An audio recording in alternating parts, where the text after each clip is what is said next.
అందరికీ నమస్కారం. Welcome to UTV. వివిధ కార్పొరేట్ కళాశాలలో సంస్కృత విభాగ అధిపతిగా పనిచేసిన నంది పురస్కార గ్రహీత సాహిత్య కళా విభూషణ ప్రముఖ ఆధ్యాత్మికవేత్త శ్రీ చౌడూరి నరసింహారావు గారు మనతో పాటు ఉన్నారు. వారిని అడిగి ఈరోజు హనుమాన్ జయంతి సందర్భంగా కొన్ని విశేషాలు తెలుసుకుందాం. నమస్కారం గురువుగారు. శుభాకాంక్షలమ్మా. ఈరోజు హనుమత్ జయంతి సందర్భంగా మన యూటీవీ ప్రేక్షకులందరికీ కూడా శుభాకాంక్షలు తెలుపుతూ, గురుగారు ముందుగా మనం హనుమంతుని ప్రార్థనతో మొదలు పెడదాం.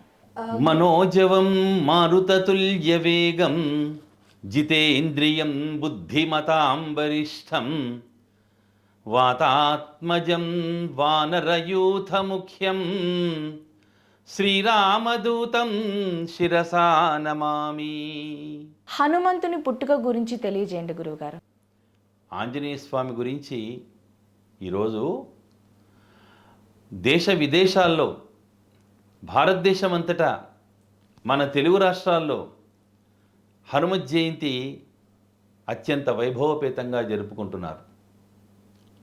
మళ్ళీ ఆంజనేయ స్వామి ఉత్సవాన్ని మనం ఏ రకంగా జరుపుకోవాలి ఒకసారి ఆలోచిస్తే, గోష్పదీకృత వారాశిం మశకీకృత రాక్షసాం రామాయణ మహామాలాం రత్నం వందే అనిలాత్మజం అంటాడు.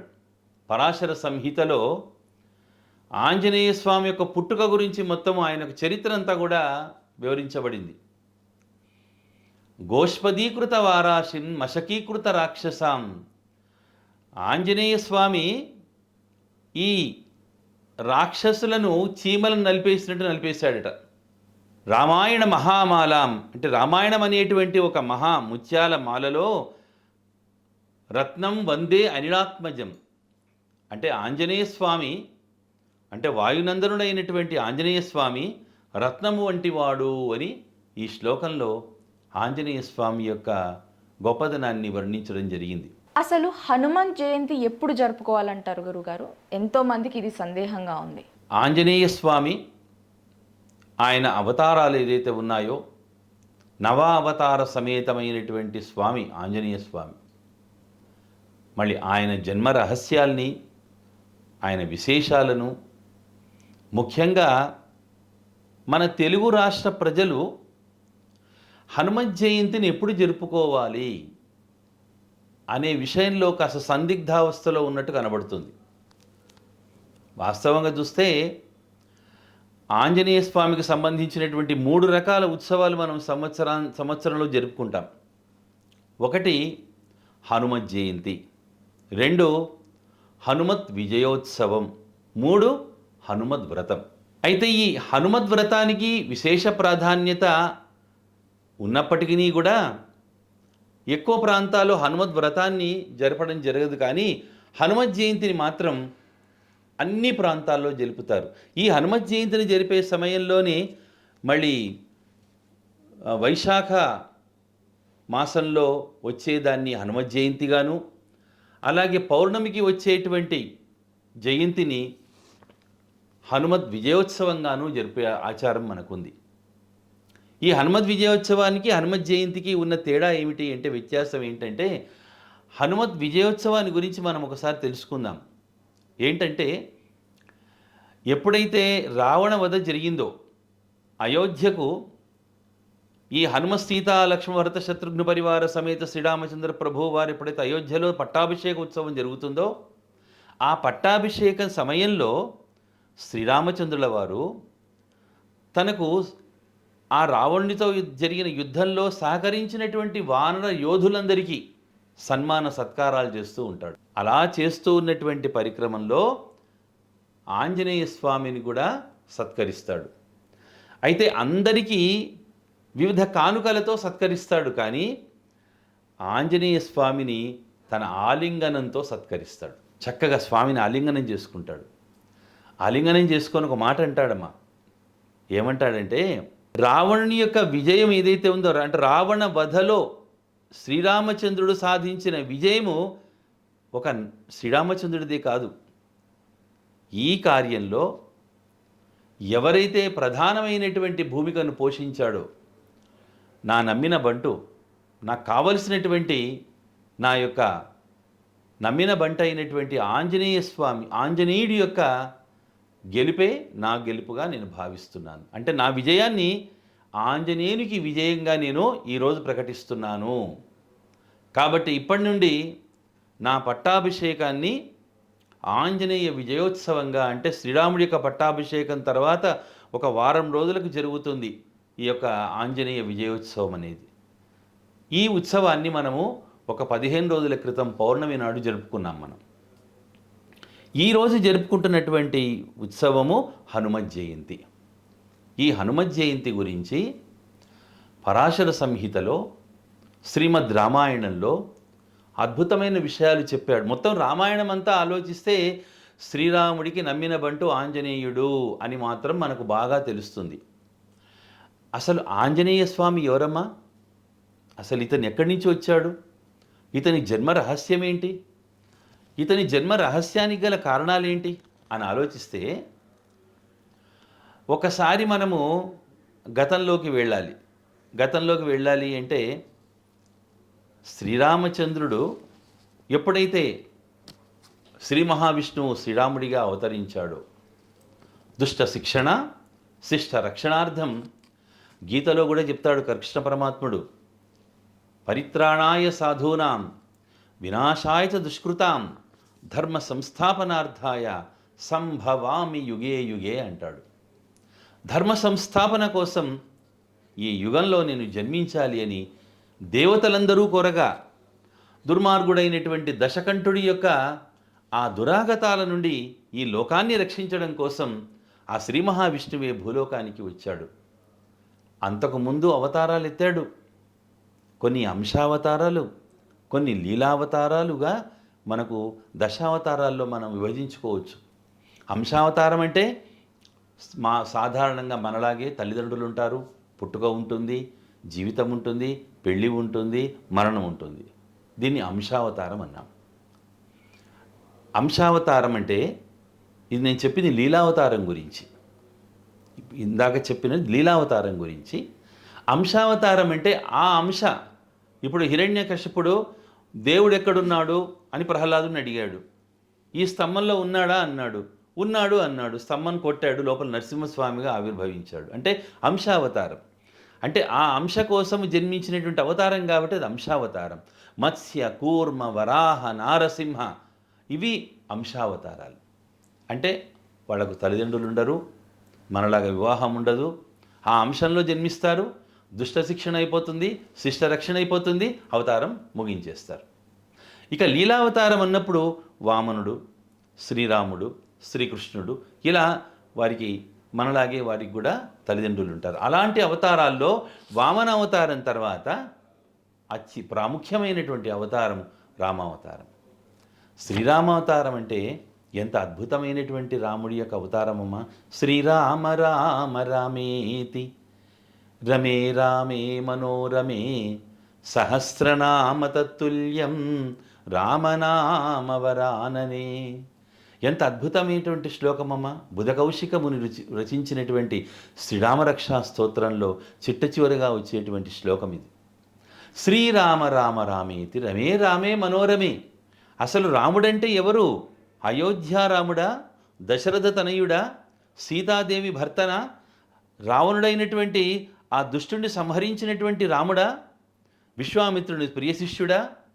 ఎవరు రాముడంటే ఏంటే ఆత్మానాం ప్రియం కరోతీతి రామ అన్నాడు. అంటే నీ మనస్సును రంజింపజేసేవాడు, మనస్సును ఆనందింపజేసేవాడు శ్రీరామచంద్రుడు అన్నారు. మహాత్మా గాంధీని కూడా అడిగారు విలేకరులు చివరి క్షణాల్లో, రాముడంటే ఎవరు అంటే, రాముడంటే మీరనుకునే రాముడు కాదు, నా ఆత్మను రమింపజేసేవాడు.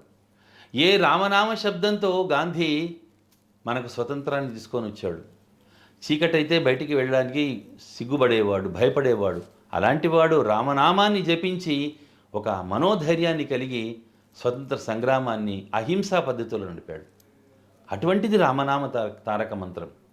అటువంటి శ్రీరామచంద్రుడు జన్మించినటువంటి నేల. మరి ఆ రాముడు ఉద్భవించిన తర్వాత మన రాముడి యొక్క కార్యంలో ఆంజనేయ స్వామి తన యొక్క ఈ ఆంజనేయ అంశ ఎవరు అంటే, ఎప్పుడైతే రాముడిగా విష్ణువు భూలోకానికి వచ్చాడో అప్పుడు పరమశివుడు ఆలోచించాడు. ఇక్కడ వైష్ణవులకి శైవులకి ఒక విషయం చెప్పాలనుకుంటున్నానమ్మా. అంటే కొందరు మా దేవుడే గొప్ప అని అంటారు, కొందరు మా దేవుడే గొప్ప అంటారు. ఈ వైష్ణవ శైవ సాంప్రదాయాల మధ్యన తరచుగా మనం చిన్న చిన్న మాటలు కూడా చూస్తూ ఉంటాం. కానీ వాస్తవంగా చూస్తే మహావిష్ణువు యొక్క ఆరాధ్య దైవము పరమశివుడు, పరమశివుడి యొక్క ఆరాధ్య దైవము శ్రీ మహావిష్ణువు. ఇద్దరు పరస్పరం ఎదురుపడితే ఏమనుకుంటారు? ఆరాధ్య అనుకుంటారు. అలా మళ్ళీ శ్రీ మహావిష్ణువు తన రామావతారాన్ని ఎత్తే సమయంలో దుష్ట శిక్షణ చేసే కార్యక్రమంలో దుష్టాయ శిక్షణార్థం శిష్టా రక్షణాయ చ అన్నాడు. అంటే పరమశివుడు అంతవరకే దశరుద్రావతారాలు ఎత్తాడు, అనేక సందర్భాల్లో రుద్రావతారాలు ఎత్తాడు తన అంశతో. కానీ అప్పుడు ఎప్పుడైతే పరమశివుడు భూలోకానికి రావాలనుకున్నాడో అప్పుడు ఎత్తినటువంటి అవతారమే ఏకాదశ రుద్రావతారము, అంటే 11వ రుద్రావతారము. ఆ అవతారమే ఆంజనేయ స్వామి. ఆంజనేయ స్వామిగా అవతరించినటువంటి రోజు ఈరోజు. ఇంకొక రహస్యం కూడా ఉందమ్మా. చాలామంది ఏమంటారంటే ఆంజనేయ స్వామికి తమలపాకు పూజ చేయించాలన్నా, లేదా వడమాల వేయాలన్నా, లేదా స్వామి యొక్క దీక్షను తీసుకోవాలన్నా శనివారాన్నే ఎంచుకుంటారు. శనివారం అంటే ఆయనకి ఇష్టమని అంటారు. కానీ ఒక రహస్యం ఏమిటి అంటే ఆ స్వామి జన్మించింది శనివారమే. కాబట్టి శనివారం నాడు ఆంజనేయ స్వామి యొక్క ఆరాధన, వ్రతాలు, పూజలు, హనుమద్ వ్రతాలు ఇవన్నీ కూడా శనివారం ప్రారంభమిస్తారు. అంటే శని, ఏలినాటి శని, అర్ధాష్టమ శని, ఇలాంటి శని దేవుడు ఎవరి జాతకంలో అయితే ప్రవేశిస్తాడో వాళ్ళను బాధించకుండా ఆంజనేయ స్వామి వ్రతం చేసే వాళ్ళను ఆయన కరుణిస్తాడు. అంటే ప్రమాదకారిగా ఉన్నటువంటి శని ప్రమోదకారిగా మారుతాడు, మేలు చేస్తాడు. అటువంటి అద్భుతమైనటువంటి చరిత్ర ఆంజనేయ స్వామి చరిత్ర. సరేనండి, ఆంజనేయుడు మళ్ళీ ఈరోజు హనుమత్ జయంతి కదా, మళ్ళీ ఆంజనేయ స్వామి యొక్క పుట్టుకలో ఉండేటువంటి రహస్యం ఏంటి, ఆయన ఎందుకు పుట్టాడు, ఆయన అవతార రహస్యం ఏమిటి అంటే, ఆంజనేయ స్వామి అవతార రహస్యం ఒక్కటిగానే మనం చెప్పుకోవచ్చు. ఎందుకంటే దుష్ట శిక్షణ శిష్ట రక్షణలో ఆయన సహకారం. ఒక శ్రీరామచంద్రుడికే కాదండి, ఆయన నవ వ్యాకరణవేత్త. అంటే 9 వ్యాకరణాలు ఆపోసన పట్టినటువంటి వాడు, అష్టసిద్ధి ప్రదాత.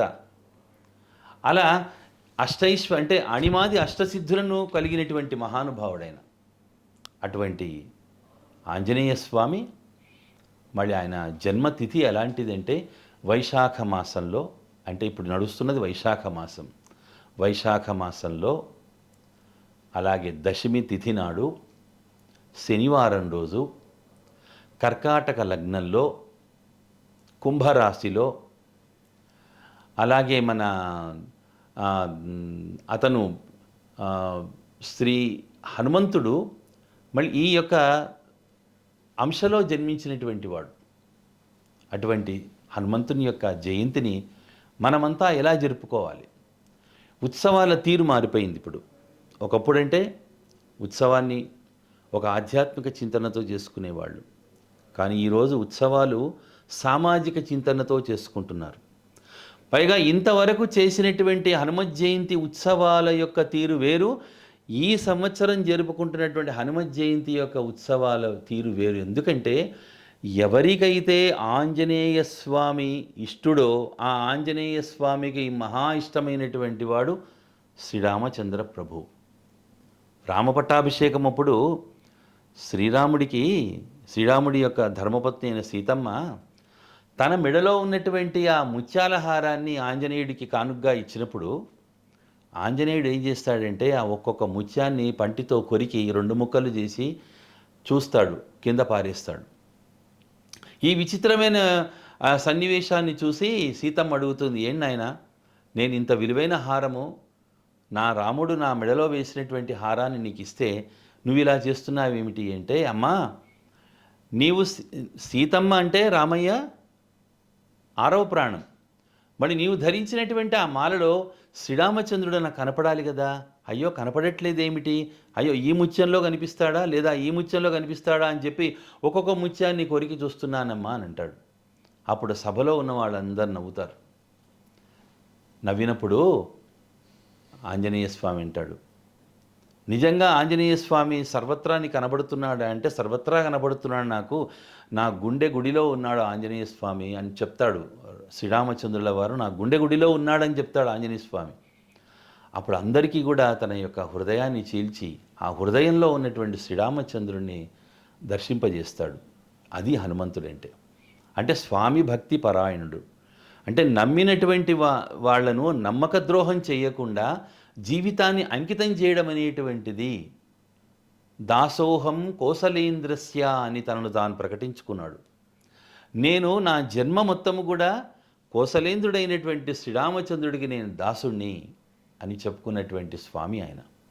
అటువంటి మహానుభావుడు మళ్ళీ అంకిత భావానికి ఆకారము దాల్చినటువంటి రూపం ఏదైనా ఉంది అంటే, మరీచుడు అంటాడు రామాయణంలో, రామో విగ్రహవాన్ ధర్మ అంటాడు. అంటే శ్రీరామచంద్రుడు ఒక ధర్మమంతా ఒక విగ్రహం రూపంలో దాల్చినటువంటి ఆకారము దాల్చినటువంటి మహానుభావుడు అని ఎట్లయితే రామచంద్రుని అన్నారో, అదేవిధంగా అంకిత భావానికి రూపము దాల్చిన వాడు హనుమంతుడు.